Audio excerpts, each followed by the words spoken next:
In the Gambia, there has been some controversy in recent weeks over what happened to hundreds of millions of dollars worth of assets acquired by former President Yahya Jammeh during his 22-year stint in charge of the country. Jammeh was ousted from power in January 2017 by an ECOWAS military force comprising troops from neighboring Senegal.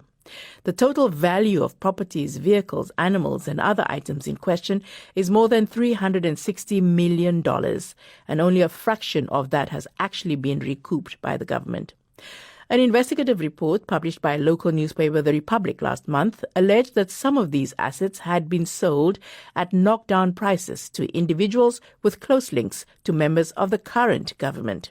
This has led to anger and street protests, forcing President Adama Barrow, who replaced Jammeh in 2017, to say that he will set up a commission to investigate. The Gambian journalist Omar Wali picked up the story, starting with a reminder of what happened to Jammeh after he left the Gambia following a tense few months back in 2017. He fled to Equatorial Guinea. Along the way, he could not take along all the assets he accumulated. This was what he did. A cargo plane was brought in, scores of luxurious cars were put in, and they were taken to Equatorial Guinea. However, a huge chunk of assets, including non-movables, such as 11,000 herds of cattle, reptiles, amphibians, and other animals were left behind. Those assets were seized and they were frozen. So the government set up a commission of inquiry to look into his financial dealings. So, for example, ministers, military officers, especially the Presidential Guard Brigade, will send text message to the governor of the central bank requesting money on Jammeh's behalf. And the governor of the central bank will send in tens of thousands of dollars. At one point, it was $1.5 million. So the problem was due process wasn't followed. Text messages will be sent to the governor, either by the head of the Presidential Guard Brigade or the Secretary General or the head of the civil service or a minister, and the monies will be brought to State House for Jammeh. According to the investigation, he had amassed a fortune worth $362 million during his time in power. So of that money, how much of it has been recovered?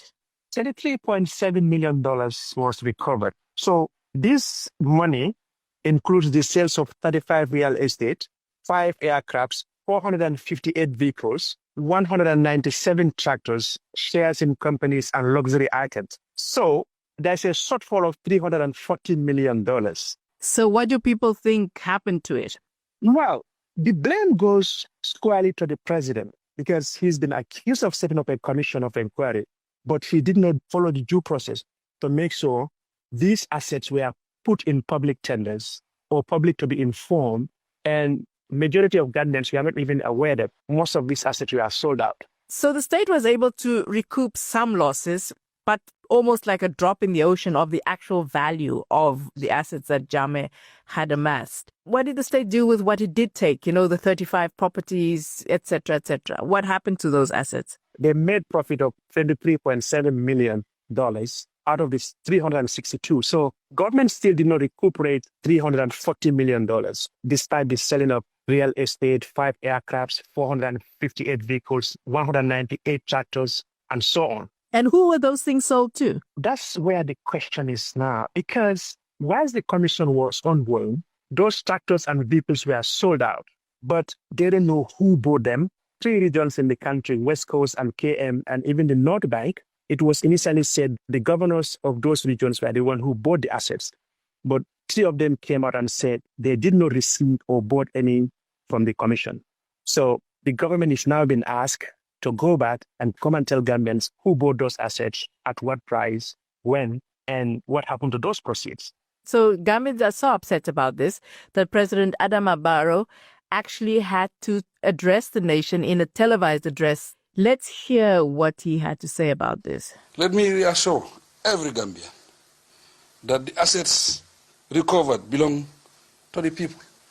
My administration will not tolerate negligence or any wrongdoing linked to safeguarding our nation's resources.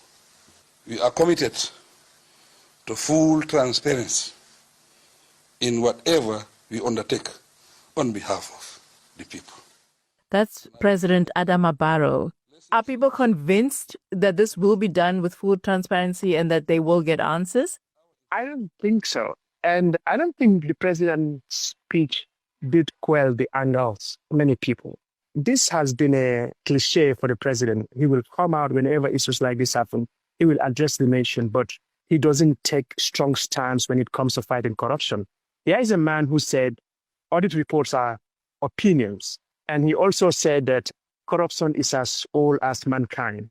So Gambians took his speech with a pinch of salt, but they don't think anything concrete will come out as far as fighting corruption is concerned. Why do you think that Adama Barrow has not been able to really get a grip on this? Because so many people had so much hope in him when he came in after Yahya Jammeh left. And there's a constant sense of disappointment around how he's actually dealing with matters. Barrow was very sincere to Gambians when he was chosen to lead the coalition. He told Gambians that he cannot do the job from the word go. He said he was going to rely on intellectuals and technocrats to run the country. So you can see there is a gap there. So he set up the commission, but he was not getting the daily briefing that's supposed to take place. So Barrow himself is not on top of this as far as corruption governance is concerned.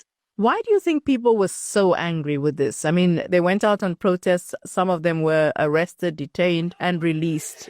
But they are genuinely quite angry. I think the problem is Barrow's approach towards fighting corruption. These young guys, they call themselves Gandans against looted assets.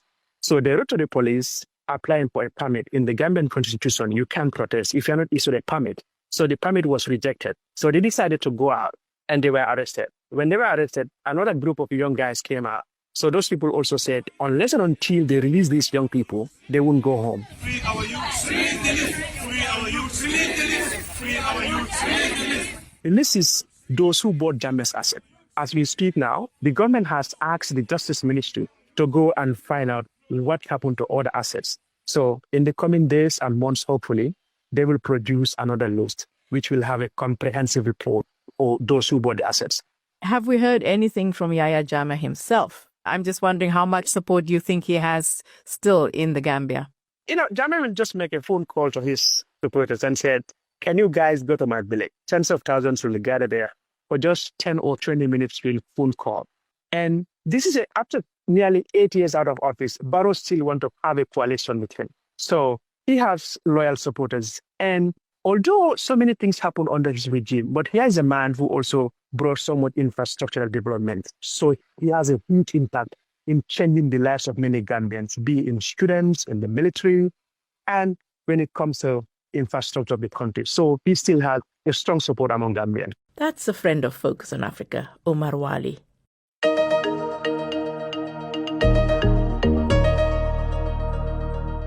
This is Focus on Africa from the BBC World Service.